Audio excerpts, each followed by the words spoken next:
Welcome to Civics in a Year, the podcast that makes civic literacy fast, accessible, and surprisingly engaging. In just 10 minutes an episode, we'll tackle one of 250 essential questions about American democracy, how it works, why it matters, and what it means for you. Whether you're a student, a teacher, or just someone who wants to better understand your country and your rights, you're in the right place. Civics in a Year is powered by the Civic Literacy Curriculum from the Center for American Civics and is produced in partnership with the School of Civic and Economic Thought and Leadership at Arizona State University.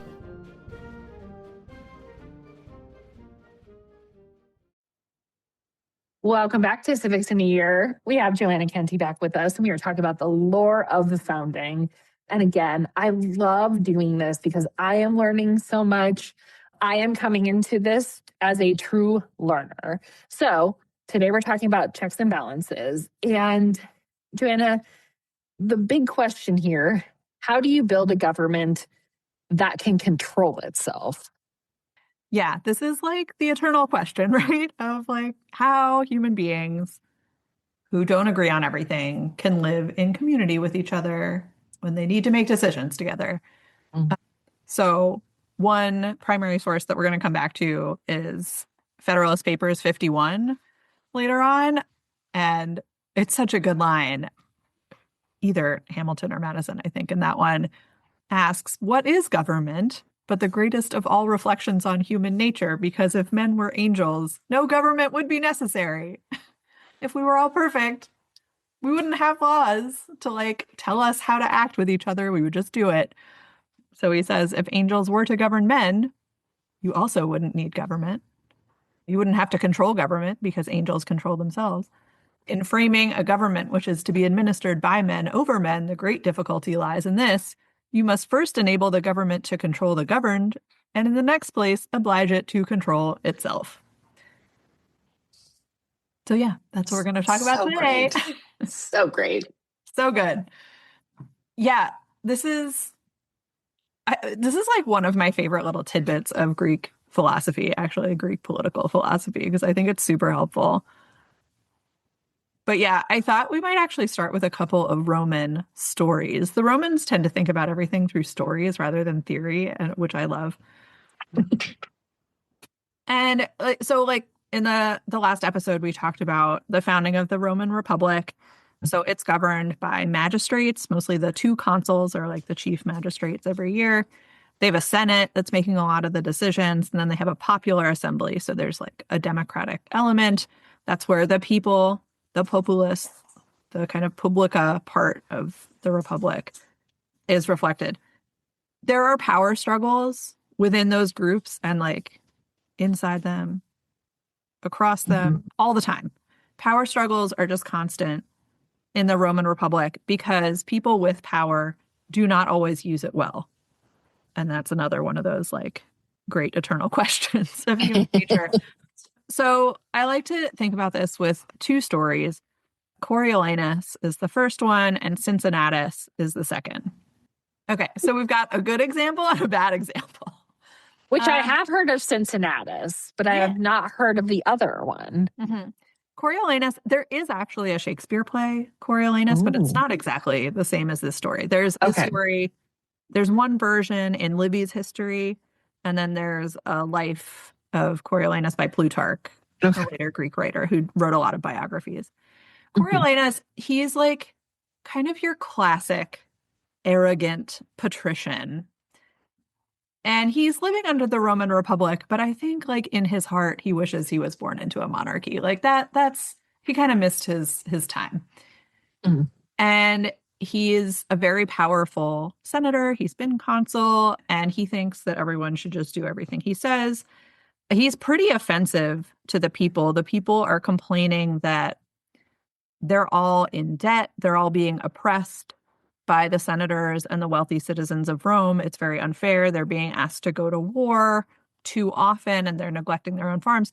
So they actually end up kind of going on general strike and seceding and saying, we're not going to come show up to fight in your wars anymore or participate in politics until you concede some protections to the people. there's a speaker, Menenius Agrippa, who gets up in front of them and says, this is basically like, the stomach of the human body revolting and saying, like, you arms and legs, you think you're doing all the work, but you can't survive without us. So, like, we have to act as one body politic here and make sure that everyone has what they need. Coriolanus is like, no, I think they're being obnoxious. We shouldn't give them anything. Forget it. And so the people turn on him, essentially. And he says, well, if you don't want me, fine.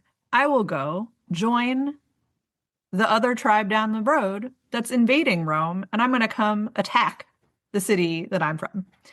So, like, just maximum petulance and arrogance. Yeah. And actually, the only thing that stops him is his mother walks out of the city toward his invading army, calls him out, and says, like, I'm ashamed of you. How could you possibly do this to your homeland? And so he's so embarrassed that he stops. But so that's kind of like a bad example, how people react to having power. The good example is Cincinnatus. Cincinnatus has also been consul. He is very successful as a military commander, but what he really cares about is his like very small farm on the banks of the Tiber outside the city. So he goes and retires. He's farming. There's an invasion by another one of these kind of local tribes. The Senate says, we got to appoint a dictator. A dictator is a 6-month kind of emergency martial law sole commander. And we should go get Cincinnatus to do it. He's the best commander. He's going to sort this out in no time. So they go to his farm. He says, hang on, I got to put on my toga so that I'm like properly attired for politics. They say, we need you to be dictator. He says, okay. He comes back to Rome. He takes control of the army and he defeats the enemy in 11 days and resolves the enemy. He's very efficient. At which point he says, I'm done. I did what I came to do. I'm going to go back to my farm. It's harvest season. Like, I got things to do. Forget it. He basically has as much power as a king ever had over Rome. His term is 6 months, but he's like, I don't need it. I don't want it. This is not what's important to me.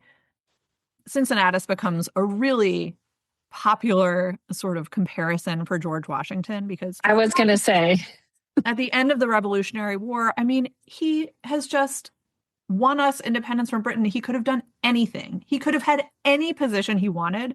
And he's like, I just want to go home. I want to go back to Mount Vernon. I never wanted all of this, fanfare. And then he kind of does the same thing when he retires from the presidency and he doesn't seek a third term. He certainly could have. And I don't think anyone could have beaten him. Yeah. But he's like, he gives his farewell address. There are a lot of things he's still concerned about, but he says, like, I've done what I can. I didn't take this position for, power unending. I don't think it's healthy. And so he chooses again to have that Cincinnatus moment of handing back his power. There's actually a statue in the Capitol of Washington dressed up as Cincinnatus. I think it's in the basement because it was too heavy for the floor. It was supposed to be in the rotunda, but it was too heavy, so it's in the basement. Seriously? It's a very odd statue. It's worth Googling to like look at this thing. But he's handing back his sword saying, I'm going to retire and go back to Mount Vernon. So there are plenty of people in Rome who would abuse power if they could. That's the point. Like, this is normal for the Roman Republic. People have a lot of pride. They become famous for doing great things in the Republic, especially in the military. They gain a lot of wealth that way. And sometimes they like get a big head and somebody has to take them down a peg. However, the Roman Constitution itself, it's not a written document, but like their system of government also has like a system of checks and balances built into it that was very influential on the U.S. Constitution and on the constitutions of our states. And in that period of like the Enlightenment in general. So I wanted to get into that a little bit too. For this is mostly coming from a historian called Polybius. He's Greek. He's living a little bit after the classical period, and he's actually taken prisoner by the Romans when the Romans conquer Greece. And so he's living in Rome, but he's not from there. And he's kind of looking at Rome as an outsider, and he decides he wants to write this history of how Rome came to be the superpower in the Mediterranean, how it came to conquer that whole area within a very short period of time. So he says like 53 years, you go from never heard of Rome to it's the only imperial power in the Mediterranean. At one point in Rome's history, he says, it really looked like it was all over. And it's when Rome is invaded by Carthage. Carthage is a city in North Africa. It's where Tunisia is now. And it was also governed by a form of republic. We don't know that much about it, but it was another one of these ancient republics that, like James Madison, John Adams talk about as an example of popular sovereignty. Mm-hmm. So Carthage has an empire too and controls most of Spain. In the year 218 BCE, they fight with the Romans over Spain, and the Carthaginian general Hannibal Barca wins, and he decides he's going to invade Italy. So together with his war elephants all the way from Africa, he marches them over the Alps. They've actually found maybe archaeological evidence of this happening, and just rampages through Italy. Roman generals keep trying to fight him off, and he is this military genius who will just pin them down in unfavorable landscapes. He catches them in fog. He catches them in a dust cloud, just mowing down Roman armies up and down Italy. And it's terrifying. You've got people running through the streets of the city of Rome screaming about military disaster. And at that point, Polybius is like, let me take a step back here. This is when you have to really appreciate the Roman constitution and their system of checks and balances, because a weak system of government does not survive this. It falls, and we never get Rome the superpower. But their constitution allows them to survive because it brings the whole people together and lets them kind of work together to solve the crisis. So Polybius is like, any of you who have read your Plato and Aristotle, you know that there are three basic systems of government. There is monarchy, so rule by one king. There is aristocracy, which is ruled by a select group of a few elites. Aristocracy means rule by the best, aristoi. Mm-hmm. And then there's democracy, which is ruled by all of the citizens together. The demos is the people. Those philosophers all argue about which of those systems is best. They come up with different answers. So some people do think monarchy is the best. But they all agree that any one of those three systems can be good or bad. So if you have a good king, that's great. Some people think that's the best form of government. You've got one very smart, principled leader who is making great decisions. Everything he says gets done. Everyone prospers. But if you have a bad king, that is maybe the worst possible form of government because he is violent, he's cruel, he's unfair, he makes decisions that no one can see coming. He changes his mind from day to day. He's wasting money, and nobody can stop him from doing any of that. So that's really bad. With aristocracy, it's great when those people are actually the best, the best educated, the most principled, but usually they end up hating each other and fighting amongst themselves, or they hoard money and power. One bad version of that is when it's just a few people who are not the best. That's an oligarchy. So then the whole country suffers under that bad form of government. And then with democracy, sometimes you end up with basically mob rule, where it's a lot of people making a decision together, but they are not good decisions or guided by good principles. So Polybius says, we've got the three systems of government, and then there are three bad forms. Polybius says, actually, if you study the world's constitutions, you will find that a state will cycle through all of these systems of government from good to bad in a certain order every time. And he calls this anacyclosis. He thinks, human beings probably started out with a monarchy because they were, living in caves or whatever. And one man was stronger than the others. And so he ended up in charge of everything. And then at one point, like maybe that person or maybe the like son or daughter who took over for them, they started thinking, well, of course I should be the king. I can do whatever I want. And they started abusing their power. So a few other slightly less powerful, but still powerful people banded together and said, we're going to work together to take that person down. Then you end up with an aristocracy. Those people have a good idea of what they want to do differently. Maybe they govern pretty well for a while. Maybe they or their descendants stop being the best. They start just being the few. They're not so great either. And then the body of people will rise up to overthrow them and say, we want to spread things out, spread out the power, spread out the money more equitably. Same thing happens. Democracy degrades into mob rule. And at that point, the only thing that can bring the society back together is a single strong ruler, and you revert back to monarchy. So Polybius thinks we're all just doomed to this wheel of anacyclosis, of cycling through forms of government. So this is where Polybius picks up the Romans. He says, here's the real genius of the Roman Republic. The Roman Republic is actually a mix of all three forms of government. So they sort of have a monarchy. If all you saw in Rome, if you were visiting from another country and you saw the consuls in action, you'd be like, oh, Rome's a monarchy and that's the king. But if you went to a meeting of the Senate instead, you'd be like, oh, it's an aristocracy, because this is a few very wealthy elite citizens gathering together and ruling in a small group.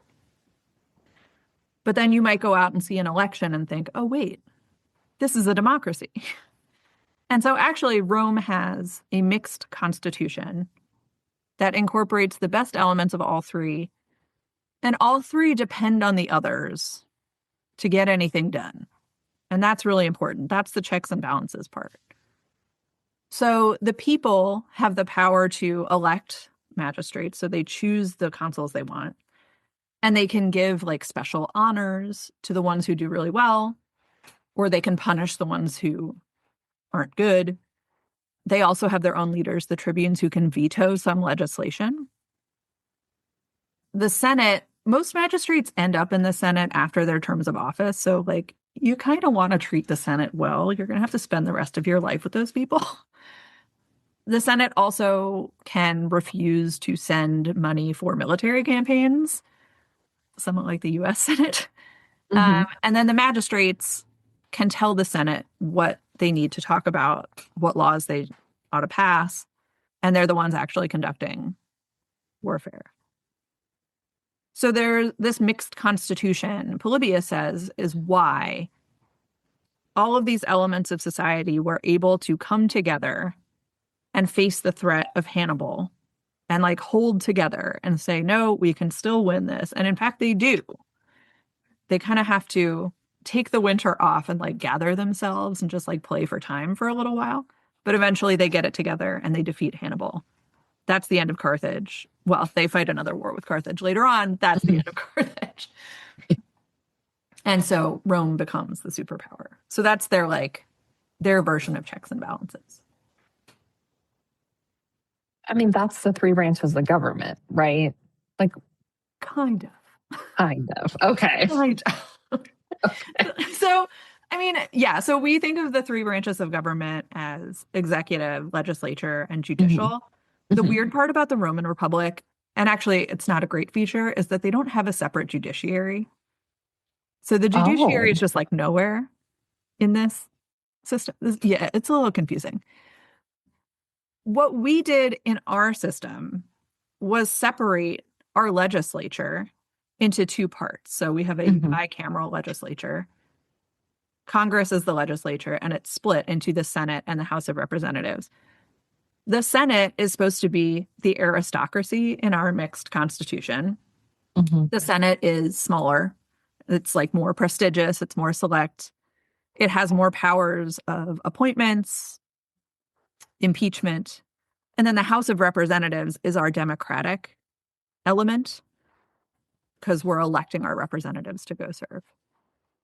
And actually, if you read Article 1 of the Constitution, you'll see that when it was originally written, the senators weren't directly elected at all. They were chosen by the state legislatures of their respective states. This is changed later on. So this is changed by the 17th Amendment, which is why we elect our senators now.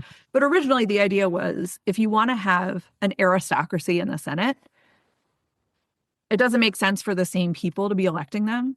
You want the real experts in policy, so the state legislators, to elect the best and brightest among them to the Senate. So that was the idea behind Article 1.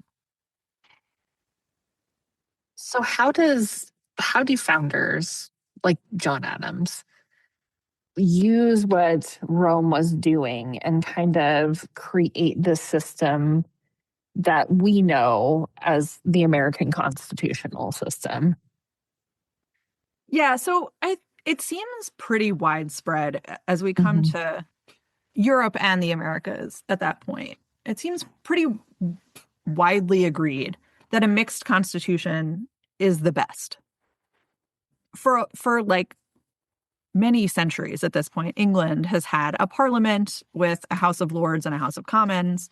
They don't look exactly the way they do now, but that idea of like separating out the aristocrats and the people into a parliament, even though England still has a king, they have a mixed constitution too. And so in the United States, as soon as they declare independence, they start writing the state constitutions. Most of the states choose this bicameral system. So they have a Senate, just like the Roman Senate, that's supposed to be aristocratic. And then most of them also have a House of Representatives. I think eventually they all adopt a bicameral system, but they don't start out that way. And then, so this Senate was supposed to be aristocratic. It's not really clear that it works out that way. So John Adams says in his defense of the constitutions in 1787, so this is leading up to writing our federal constitution, he says the rich, the well-born, and the able in the United States acquire an influence among the people that will be too much for simple honesty and plain sense in a House of Representatives. And so the most illustrious of them must therefore be separated from the mass and placed by themselves in a Senate. So you're like sticking them in their own little corner so they can fight it out amongst each other, essentially. This is pretty different from the sense of an aristocracy in Europe because we don't have landed gentry in the United States. We don't have titles. We don't have earls and barons and dukes running around. That said, we do still have people who are much wealthier than their neighbors, much more powerful. We have families with well-known names in politics who attract more like fame and support. So those people, when they get too much influence, he's like, stick them in the Senate. That's our solution. That only sort of works. So Jefferson, even before the federal constitution is written, he says in Virginia, like, it's just not working out the way we wanted it to. Basically, we're getting the same group of people in both bodies of the legislature. The Senate is not different from the House in the way that it was supposed to be. And this is part of why we get the constitutional amendment, although it takes a long time to change the way the Senate is elected because it just doesn't pan out the way they hoped it would. And Jefferson and John Adams are actually still arguing about this as old men. So they like famously did not speak to each other for many years after Jefferson ran against Adams for president and beat him. But when they start talking again, I was going to say they stopped talking because there was some mean stuff said in that election. Yeah, they were, not on speaking terms for a long time. But by 1813, they've like made up, mostly because now the people who are in charge of politics, both of them hate. And so as old men, they can write judgy letters about how everyone is making mistakes now and no one is living up to the founding generation. So they're still writing about, like, what do you do with aristocrats in a democratic republic? And so Jefferson says, we agree that there is a natural aristocracy among men on the grounds of virtue and talents. So some people legitimately are better as political leaders than others. Mm-hmm. Jefferson is very engaged in making sure those people have free education so that they can rise to their full potential and become leaders. But he says there's also an artificial aristocracy that's founded on wealth and birth, and many of them do not have virtue or talents. The natural aristocracy, you really want to promote. You want to give those people pathways to advancement so you can benefit from their talents and their virtue. The artificial aristocracy, he says, is a mischievous ingredient in government, and provision should be made to prevent its ascendancy. And Jefferson says, like, you've always said, John Adams, we can just stick them in the Senate and that will be fine. That will reduce their ability to wreak havoc on the rest of government. Jefferson says, I think that's not really enough. Mm-hmm. And so Jefferson actually favors direct election of the Senate because he says it is best to leave to the citizens the free election and separation of the aristoi from the pseudo-aristoi, that is the fake best people, the artificial aristocracy. He wants the people to separate the wheat from the chaff and elect the real good and wise. In some instances, he says, wealth may corrupt and birth may blind them, but not in sufficient degree to endanger the society. So he hopes that if you have the whole electorate choosing their aristocrats for the Senate, they might make better choices. It's not really clear that that worked either, but, you know, it continues to be a problem of, you know, how do you empower the people with the most virtues and talents, but limit more problematic kinds of influence that you don't want. And I think, like, looking back to Rome and like looking at so there's no perfect system, right? There's always going to be these bad actors, if you will, because we can look throughout American history, we can look throughout Roman history.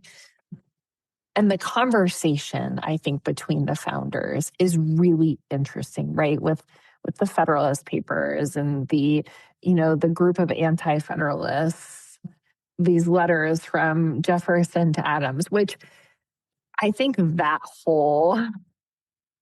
the way they were against each other in the election of 1800, and then kind of this like almost healing because they had a mutual hatred of who was running the government, right?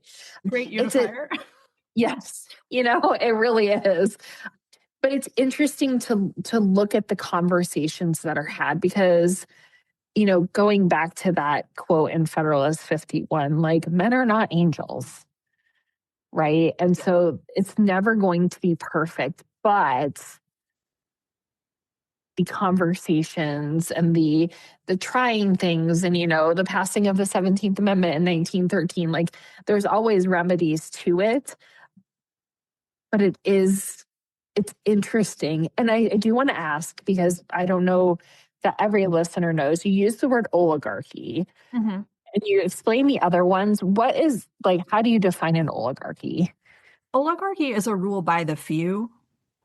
And rule by a few, it sort of distinguishes from the others by number. So it's not mono, it's not one, and it's not many, or the people, it's not demos. So oligoi just means few. But it is usually, especially by Polybius, used as kind of the counterpoint to aristocracy. So not the best, but a few who are not the best. Gotcha. Are in control of everything.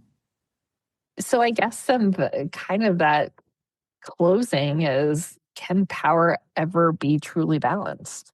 Yeah. Right? Or is it just managed? Yeah.